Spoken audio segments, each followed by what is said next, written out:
بسم اللہ الرحمن الرحیم۔ سوئٹزرلینڈ میں مقیم شجاع اکرم صاحب بتاتے ہیں کہ میں پڑوسی شاسل ٹیری صاحب اولڈ ہوم میں ملازمت کرتے تھے۔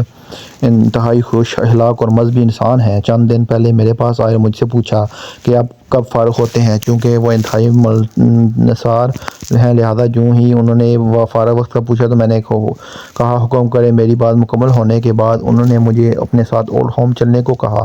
میں نے اسی وقت کپڑے بدلے اور اس کے ساتھ چلا گیا۔ وہ مجھے سیدھا لے کر ادارے کی ڈسپینسری میں گئے۔ وہاں ایک عمر رسید پاکستانی بزرگ لیٹے تھے۔ وہ فالج کے مریض تھے۔ مجھے ان کے متعلق شاسل ٹیری نے بتایا ہے کہ انہوں نے ایک موبائل کی طلب کی تھی جو ان کی فرمائش پر دے دیا گیا۔ اس پر ایک مسلمان عرب باشندے نے ایک بزرگ ہی کہنے پر تلاوت ڈاؤن لوڈ کرکے دی۔ ان کی نماز کے اوقات بتانے کے لیے اذان کی ریکارڈنگ لگا کر دی۔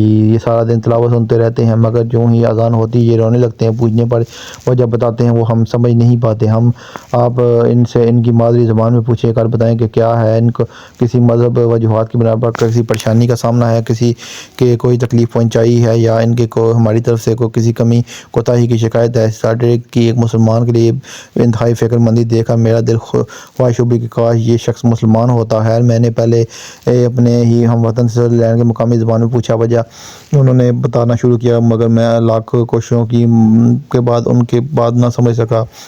اس کی بڑی وجہ فالج کا ان کا زبان پر اثر انداز ہونا۔ میرے سوالات کے دوران اذان کا وقت ہوا، میدان کے احترام میں خاموش ہو گیا اور متاثرہ شخص کے آنسو بہنے لگے۔ اذان ختم ہوئی تو میں نے سوال اردو میں دہرایا اور مسلسل 4 گھنٹے تک دو کے بعد سمجھ پایا۔ انہوں نے بتایا کہ میرا نام توفیق جان بلوچ ہے، میں بلوچستان سے کراچی منتقل ہوا ہوں۔ اللہ تعالیٰ کی ذات نے مجھے نوازنے میں ٹرانسپورٹ کاروبار سے کروڑوں کمائے اور نام کی دوائی میں سوئٹزرلینڈ منتقل ہو گیا۔ کاروباری اور عام زندگی کے دوران مجھے سے ایک شخص سے زیادتی ہوئی اور میرا گیٹ پہ تھا۔ میں اکثر اوقات عصر کے وقت گھر پہنچتے ہی گیٹ کیپر زیادہ تر نماز پڑھ رہا ہوتا۔ گاڑی کی آواز سنتے ہی نماز چھوڑ کر وہ دروازہ کھولتا، بعد میں جا کر دوبارہ نماز ادا کر لیتا۔ ایک دفعہ سخت سردی کے موسم میں ہلکی بارش ہو رہی تھی۔ میرے گیٹ کیپر کا ہلکا بخار تھا۔ اس کی بیٹی جو کہ ہمارے گھریلو ملازمہ تھی، گیٹ کیپر نے اس کی ذمہ داری لگائی کہ صاحب میری کی آمد پر دروازہ کھولنا، دیر نہ کرنا۔ خود کمرے میں ہی نماز ادا کرنے لگا کیونکہ سردی، بارش اور بخار کی وجہ سے باہر نماز پڑھنا ممکن نہ تھا۔ اس کی بیٹی جو گیٹ پر بارش میں انتظار کر رہی تھی کہ میری بیگم نے آواز لگائی، گھر کے کام پر لگا دیا۔ اس دوران دروازہ پر پہنچ گیا۔ میں نے انتظار کیا، پھر ہارن دیا۔ ہارن کی آواز سن کر میرا گیٹ کیپر کی بیٹی دروازے کی طرف دوڑی، مگر پاؤں پھسلنے اور منہ کے بل گر گئی۔ اسی دوران میری بیٹی دوڑی آئی اور دروازہ کھولا۔ میں نے گاڑی گراج میں کھڑی سیدھا گیٹ کیپر کے کمرے کی طرف بڑھا۔ مجھے غصے سے گیٹ کیپر کے کمرے کی طرف بڑھتا دیکھ کر اس کی بیٹی میرے پیچھے آ پہنچی۔ جب میں کمرے میں داخل ہوا تو گیٹ کیپر دیوار کے سہارے لے کر کھڑا ہونے کی کوشش کر رہا۔ میں بہت سخت غصے میں تھا کہ ایک دروازہ دیر سے کھولا اور دوسری میری بیٹی اتنی سخت سردی میں دروازہ کھولنے آئی ہے۔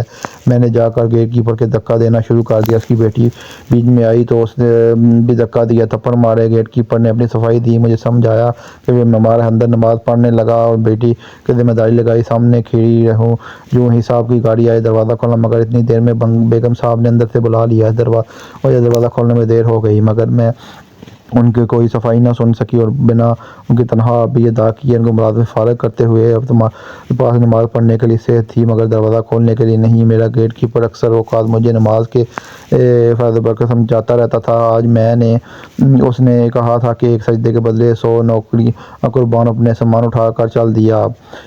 یہ مال و دولت اور اولاد نمائش اللہ تعالیٰ کے سامنے جھک جاؤں گا، گویا اس بات کا عقل نہ تھی، مگر مجھے پھر غصے آ گیا اور میں گھر آیا، پانی پیا، گاڑی میں بیٹھ کر باہر نکل گیا۔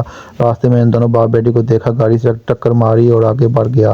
مجھے نہیں پتا وہ لوگ مر گئے یا بچ گئے، مگر میرے خلاف کوئی قانونی کارروائی نہ ہو۔ ایک عرصے تک پاکستان رہا، بعد پھر بچوں کی ضد پر یہاں منتقل ہو گیا۔ یہاں آنے کے بعد میرے بچوں کا رویہ ایسا ہو گیا جیسے میں ان کا نہیں، وہ میرے باپ ہیں۔ مجھے فالج اٹیک ہوا تو محتاج ہو گئے، انہوں نے بجائے میری خدمت کرنے کے مجھے چھوڑ دیا اور آج میں بسر مرگ ہوں۔ میری سب سے بڑی خواہش بنا کسی سہارے کہ اللہ تعالیٰ کے سامنے سجدہ کرنا ہے۔ یہی وجہ ہے کہ جب میں اذان ہوتی ہے رو پڑتا ہوں، مجھے اپنی بے بسی پر رونا آتا ہے۔ توفیق جان بلوچ صاحب کی باتیں سن کر میں توبہ استغفار کی اور ان کو بھی اس عمل کی نصیحت کی۔ اس کے بعد ٹیری بلوچ صاحب کے ساتھ تعاون کرنے کا دل جا کر کے واپس آ گیا، مگر کئی دنوں تک چین سے سو نہ سکا۔